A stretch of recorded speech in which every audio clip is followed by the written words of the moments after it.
السلام علیکم ورحمۃ اللہ وبرکاتہ۔ جزاک اللہ شیخ، سوال میرا یہ ہے کہ یہ جو عقیدہ ماتریدیہ والاشریہ جو ہے یہ کب سٹارٹ ہوا تھا؟ اس سے پہلے جو عقائد تھے وہ کیا تھے لوگوں کے؟ عقیدہ امام ابو منصور ماتریدی سے پہلے والے جو لوگ اوپر کے جو لوگ ہیں، اور یہ منصور بن حلاج کس زمانے میں پیدا ہوا تھا جس نے عقیدہ وحدت الوجود نکالا؟ اور اس وقت کے جو لوگ تھے، علماء جو تھے، ان کا عقیدہ کیا تھا؟ اور اس کو پھانسی دی گئی جو اس وقت قاضی القضاء کون تھا، اور وہ زمانہ کون سا تھا، خلیفہ کون سا تھا؟ تو جو اس وقت کے جو یہ امام تھے، قاضی ابو یوسف ہوں یا امام محمد ہوں، ان کا عقیدہ کیا تھا؟ کیا ان کا عقیدہ وہ والا تھا جو فقہ اکبر میں یا عقیدہ شرح طحاویہ میں بیان کیا گیا ہے، یعنی کہ امام ابو حنیفہ والا تھا، کہ یا ان کا عقیدہ بھی کوئی اور تھا؟ یا وہ لوگ بھی جو ہے عقائد میں کسی اور کو اپنا امام مانتے تھے؟ جس طرح کہ آج کل کے دیوبند والے جو ہیں، ان سے جب یہ سوال کیا جاتا ہے کہ جی آپ عقائد میں حنفی کیوں نہیں ہیں، تو وہ آگے سے اور جواب دے ڈالتے ہیں جی ہر فن کا ایک امام ہوتا ہے، امام ابو حنیفہ عقیدے میں ماہر نہیں تھے، عقیدے میں ماہر ابو منصور ماتریدی تھا، اس لیے ہم عقائد میں ماتریدیہ ہیں۔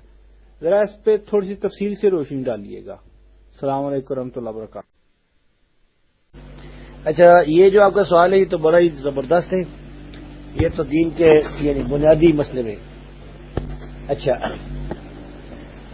تو اس میں یہ ہے نا کہ سب سے پہلے تو یہ سمجھیں کہ نبی صلی اللہ علیہ وسلم نے فرمایا خیر الناس قرنی، سب سے بہترین میرا زمانہ ہے، ثم الذین یلونہم، پھر وہ جو قریب کے لوگ ہیں، ثم الذین یلونہم، پھر وہ جو قریب کے لوگ ہیں۔ تو یہ پہلا یعنی زمانہ رسول اللہ صلی اللہ علیہ وسلم کا، پھر جو ہے اس میں صحابہ بھی ہیں، دوسرا زمانہ جو ہے قریب والا تابعین کا، اور اس کے بعد تیسرا زمانہ تبع تابعین کا۔ صحیح ابن حبان میں ایک روایت میں چوتھی دفعہ بھی آیا ذکر۔ تو یہ بہرحال تیسری صدی ہجری تک یہ جو زمانہ ہے یہ خیر القرون کا زمانہ ہے، اسلام کا سب سے بہترین زمانہ ہے۔ تو جن تین آدمیوں کے بارے میں آپ نے پوچھا ہے نا، ماتریدی، اشعری اور حلاج، یہ تینوں آدمی یہ اس خیر القرون کے بعد گزرے، تیسری صدی ہجری کے بعد چوتھی صدی ہجری میں گزرے، جس کے بارے میں نبی صلی اللہ علیہ وسلم نے فرمایا تھا کہ یعنی لوگ جو ہیں وہ خلاصہ یہ کہ گمراہیاں پھیل جائیں گی، شر پھیل جائے گا، فتنے آ جائیں گے۔ تو سب سے پہلے یہ حسین بن منصور الحلاج جو ہے یہ چوتھی صدی کے شروع میں گزرا ہے، یہ وحدت الوجود کا عقیدہ رکھتا تھا، یہ حلولی تھا، اور یہ عباسیوں کا دور ہے۔ جس دور میں یہ تھا نا، یہ اب اس طرح کے عباسی جو خلفاء ہیں نا، ان میں سے کسی خلیفہ کا دور ہے، اس کے دور میں یہ حسین منصور الحلاج گزرے۔ اور اس زمانے میں حنفی فقہا جو تھے، جو امام حنیفہ کے شاگردوں کے شاگردوں کے شاگرد جو تھے نا، وہ موجود تھے، اور وہ جو ہیں مختلف جگہ قاضی بنے ہوئے تھے۔ تو یہ شخص کہتا تھا کہ میں حق ہوں، یعنی میں رب ہوں، اپنے آپ کو لوگوں کا رب کہتا تھا۔ تو اس وجہ سے اسے قتل کیا گیا، اسے مار دیا گیا۔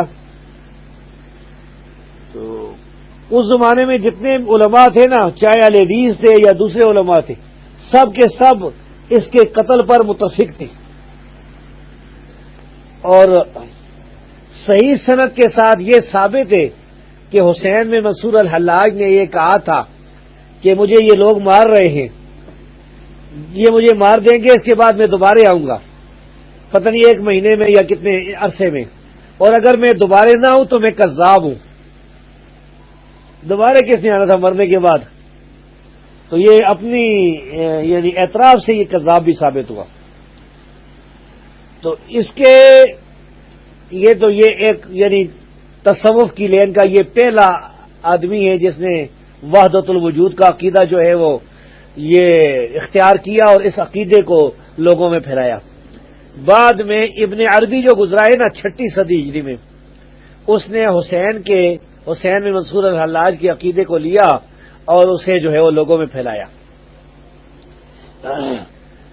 اور حسین بن منصور کے بارے میں بعد میں 8ویں صدی ہجری کے بعد جو صوفی آئے نا، گمراہ قسم کے لوگ، وہ اسے اچھا کہنے لگے، اس کی تعریف کرنے لگے، بلکہ ہمارے اس دور میں کچھ لوگوں نے کتابیں بھی لکھی ہیں اس کے دفاع میں۔ اچھا جی، جو 4 صدی ہجری تھی، اس صدی میں ابو الحسن اشعری نام کے ایک آدمی تھے۔ ان کا اصل نام تو اور ہے، لیکن اس کنیت اور لقب سے مشہور ہوئی ہے۔ تو یہ پہلے معتزلی گمراہ تھے، منکر حدیث تھے، پھر یہ توبہ کر کے سنی ہوئے اور معتزلہ پر رد شروع کیا، اور ان کی بڑی خدمات ہے۔ اس کے بعد آخری عمر میں جب ان کی آخری وقت آیا تو اس دور میں ان کا عقیدہ بالکل صحیح ہو گیا، صحیح اہل سنت کے عقیدے پر آ گئے اور محدثین کے عقیدے پر آ گئے۔ امام اہل سنت احمد بن حنبل رحمہ اللہ نے لوگوں کو جو دین کی بنیادی باتیں بتائی تھی اس عقیدے پر آ گئے، اور انہوں نے پھر کتابیں لکھی ہیں، جن میں سے کتاب الابانہ جو ہے وہ مشہور ہے، چھپی ہوئی ہے، ہو سکتا ہے اس کے انگریزی میں بھی ترجمے ہوں، بہرحال یہ بہت مشہور کتاب ہے۔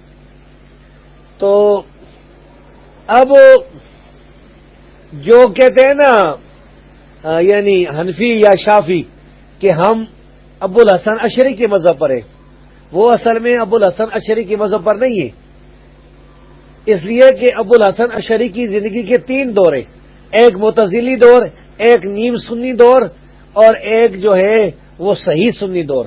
تو صحیح سنی دور کو تو وہ لیتے نہیں، اور جو نیم دور ہے جس میں اس کے اندر بہت سی غلطیاں باقی تھیں، اس کو لے کر یہ عقیدے جو ہے انہوں نے بنا لیے۔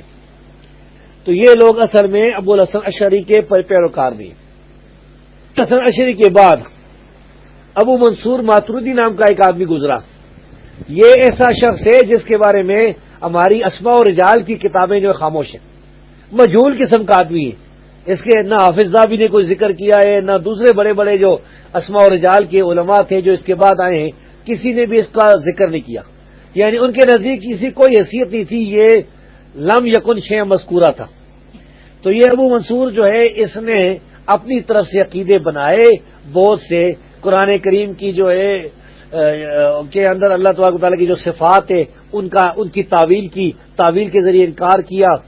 اسی طرح اس نے یعنی قرآن کریم کو اللہ کا کلام جو ہے وہ تسلیم کرنے سے انکار کیا اور بہت سی گمراہیاں پھیلائی۔ تو ظاہر ہے کہ جو بدعتی ہوتے ہیں نا گمراہ، ان کو گمراہ و بدعتوں کی باتیں اچھی لگتی ہیں، جو صحیح العقیدہ ہوتے ہیں ان کو صحیح العقیدہ لوگوں کی باتیں اچھی لگتی ہیں۔